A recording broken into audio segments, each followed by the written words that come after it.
ایک مرتبہ رسول اقدس صلی اللہ علیہ وسلم اپنے صحابہ اکرام کے ساتھ ایک مجلس میں تھے، دعوت میں تھے، سب کھجورے کھا رہے تھے کہ آپ علیہ الصلوۃ والسلام کے دائیں طرف حضرت علی المرتضیٰ رضی اللہ تعالی عنہ بیٹھے تھے۔ آپ علیہ الصلوۃ والسلام کھجوریں کھا کھا کر گٹھلیاں حضرت علی رضی اللہ تعالی عنہ کے سامنے رکھ رہے تھے۔ جب فارغ ہوئے تو آپ علیہ الصلوۃ والسلام نے حضرت علی رضی اللہ تعالی عنہ کو فرمایا کہ یا علی، آپ نے اتنی کھجوریں کھا لی؟ حضرت علی رضی اللہ تعالی عنہ مسکرائے اور فرمایا یا رسول اللہ، ایسا معلوم ہوتا ہے جیسے آپ نے گٹھلیوں سمیت ہی کھجوریں کھا لی۔ ایک اور قصہ حضرت علی رضی اللہ تعالی عنہ کے بارے میں یاد آیا کہ ایک مرتبہ حضرت ابوبکر صدیق رضی اللہ تعالی عنہ اور حضرت عمر رضی اللہ تعالی عنہ دائیں بائیں حضرت علی کے جا رہے تھے۔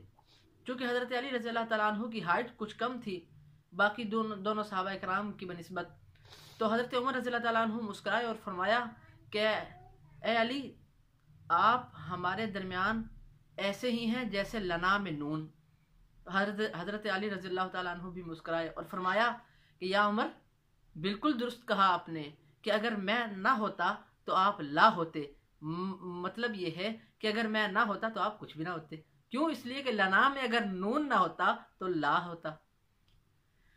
حاضر دماغی کی جب بات چلی تو ایک اور قصہ یاد آیا کہ قائد اعظم محمد علی جناح جب لندن میں اسٹڈی کر رہے تھے، اس وقت ایک پروفیسر ان سے بہت جیلس رکھتا تھا۔ ایک مرتبہ وہ پروفیسر بیٹھا ٹیبل پہ لنچ کر رہا تھا تو قائد اعظم آئے اور قائد اعظم نے بھی اپنا ٹیفن کھولا، اس کے ساتھ بیٹھ کر ٹیبل پر اپنا لنچ رکھا اور کھانا شروع کر دیا۔ تو اس پروفیسر کو بہت غصہ آیا اور قائد اعظم سے کہا کہ کیا آپ کو معلوم ہے کہ ایک سور اور ایک مکھی ایک ٹیبل پر بیٹھ کر کھانا نہیں کھا سکتی؟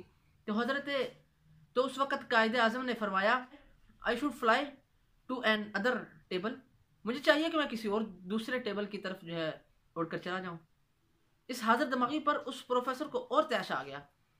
تو اس پروفیسر نے پھر کہا کہ آپ یہ بتائیں کہ اگر آپ کو دو بیگ ملیں، ان میں سے ایک میں علم و حکمت اور دانائی اور نالج کی باتیں ہوں، نالج ہو، دوسرے بیگ میں اگر دولت ہو، منی ہو، تو آپ کس کو قبول کریں گے؟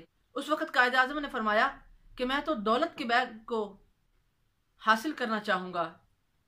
تو اس وقت وہ پروفیسر طنزی انداز میں ہنسا اور کہنے لگا کہ اگر میں ہوتا تو میں دولت کو ٹھکرا دیتا اور علم و حکمت کو اپناتا، علم و حکمت کو حاصل کرتا۔ قائد اعظم نے فرمایا بالکل درست کہا آپ نے، اس لیے کہ آدمی کے پاس جو چیز نہ ہو وہی تو حاصل کرنا چاہتا ہے۔